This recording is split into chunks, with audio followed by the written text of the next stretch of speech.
সুপ্রিয় দর্শক, আসসালামু আলাইকুম। শুরু করছি মহান আল্লাহর নামে, যিনি আমাদেরকেও আপনাকে সৃষ্টি করেছেন। আমি দেখাতে যাচ্ছি আসলে আমার খামারের গরুগুলো কত শান্তিতে শুয়ে আছে। দেখেন, একজন গা হাত পা ছেড়া দিয়ে শুয়ে আছে। কি যে শান্তিও লাগতেছে আর কি, বুঝছেন। এই যে দেখাচ্ছে একটা বিশাল সাইজের গরু, আনুমানিক ওজন প্রায় 8.5 মণ। খুবই টাইট, অনেক টাইট গরুটা। হ্যাঁ, খুবই টাইট গরু, খুবই সুন্দর, শান্ত। খাওয়া দাওয়া সম্পূর্ণ ফুল ফ্রেশ, মানে কোনো দিকে কোনো খুঁত নাই আল্লাহর রহমতে। এই যে আরেকটি গরু, খুবই সুন্দর একটা গরু দেখেন শুয়ে আছে। এগুলো আসলে বিক্রি করে দেবো কুরবানিতে। আর আপনারা যদি কেউ নিতে ইচ্ছুক থাকেন আমাকে অবশ্যই জানাবেন। আশা করি যেমনটা বলে দিব তার এদিক সেদিক হবে না। হ্যাঁ, হয়তো বা 2-4 এদিক সেদিক হতে পারে, কিন্তু খুব যে ডিফারেন্স করে কিছু বলি আমি তা না। আপনারা দেখতে পাচ্ছেন আমার সম্পূর্ণ শেডটি ওই যে গরুর প্রতি যত্ন করে, লালন পালন করে, সে হচ্ছে গিয়ে খাচ্ছে। খামারটি আল্লাহর রহমতে আমরা সবসময় পরিষ্কার রাখারই চিন্তা ভাবনা করি।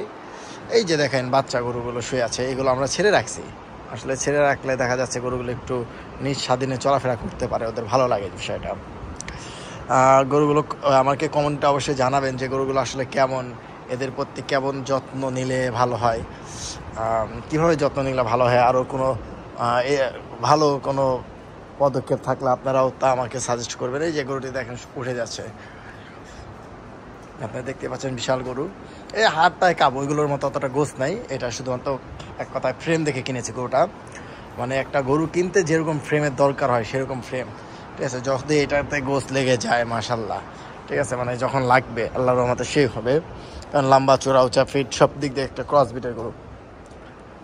আমি আরও দেখাচ্ছি গরুগুলো। এটা একটা অস্ট্রাল জাতের গরু শুয়ে আছে গরুটা। আমি ওকে বিরক্ত করতে চাচ্ছি না আসলে, সে কারণে আমি ওকে তুললাম না। আমি শুধুমাত্র আপনাদেরকে আমার শেডটা দিতে আসার, আপনারা দেখেন শেডটা আমি মোটামুটি পরিষ্কার রাখারই চেষ্টা করি। আর তাছাড়া আমার খামারে যে আছে সেও খুবই ভালো।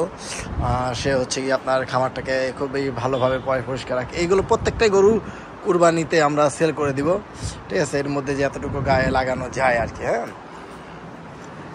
আশা রাখতেছি যে যতটুকু পারি আর কি, খাবারের কোনো ত্রুটি রেখে, খাবারের মধ্যে আমরা কোনো ত্রুটি রাখতেছি না, ঠিক আছে।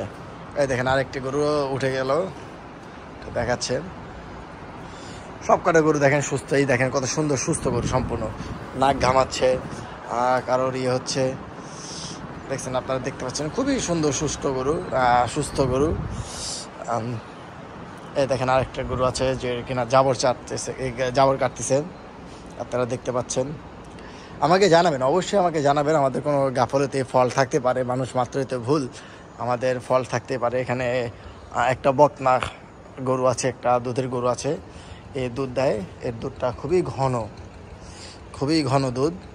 আসলে কাঁচা ঘাসের পরিমাণটা বেশি একটা দিতে পারি না, তো যে কারণে হচ্ছে খড় খাওয়ানো হয়, মানে আউট যেটাকে আমরা বলি আমাদের গ্রাম্য ভাষায়। খড় খাওয়ানোর কারণে গরুটা হচ্ছে আপনার দুধটা ঘন হয়। আমি যেটুকু বুঝি, আমার নিজের বুদ্ধিতে যা বলে আর কি, যে খড় খাওয়ালে গরুর দুধটা অনেকটা ঘন আসে।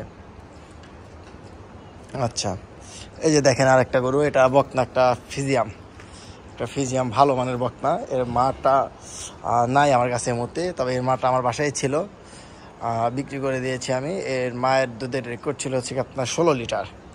হ্যাঁ, সকালবেলা আমি পাইতাম হচ্ছে আপনার 10 লিটারের মতো, 10 লিটার 11 লিটার, আর বিকালে 5 লিটার 6 লিটার, সেভাবে ধরতামই না। তো আল্লাহর রহমতে গরুটা খুবই ভালো। এই যে দেখতে পাচ্ছেন, আমি একটু আমার খাবারের হচ্ছে নমুনা যদি আপনাদেরকে দেখাই, যে আমি গরুকে আসলে কি খাওয়াচ্ছি, একটু নিয়ে যাচ্ছি আপনাদেরকে খাবারের দিকে। আপনারা দেখতে পাচ্ছেন এখানে খাবার পালা হয়েছে। আসলে এখানে হচ্ছে কি আপনার গমের ভুসি, ধানের কুড়া, অ্যাঙ্কারের ভুসি। এই যাও, ওরা একটু সুযোগ পাইলে, খুবই চালাক আর কি, একটু সুযোগ পাইলে চলে আসে। এখানে ঘাস আর খড় দুইটা মিক্সচার আছে, আর এখানে ঘাস কাটার হচ্ছে জায়গা আছে। কারেন্টও বোধহয় চলে গেছে। আর এই যে আপাতত RRP রেডি ফিট খাওয়াচ্ছি, শুধুমাত্র এই মুহূর্তে, মানে খুব দ্রুত মোটা তাজা করানো লাগবে। তবে এটাতে কোনো হচ্ছে ক্ষতি, তেমন কোনো ক্ষতি হয় না আর কি। ফিডটা এখন সবাই টুকটাক খাওয়ায় আমি জানি, যেটা আর কি তাই এই আর কি, দেখতেই পাচ্ছেন আল্লাহর রহমতে। আজকের মতো এই, আবার কোনো একদিন হয়তো বা কোনো এক ভিডিও নিয়ে আপনাদের সামনে হাজির হব। সেই পর্যন্ত অপেক্ষায় থাকবেন। আর আমার জন্য অবশ্যই এবং আমার খামারের প্রতিটা প্রাণীর জন্য দোয়া রাখবেন, সেই আশা ব্যক্ত করে রাখছি। সবাইকে আসসালামু আলাইকুম।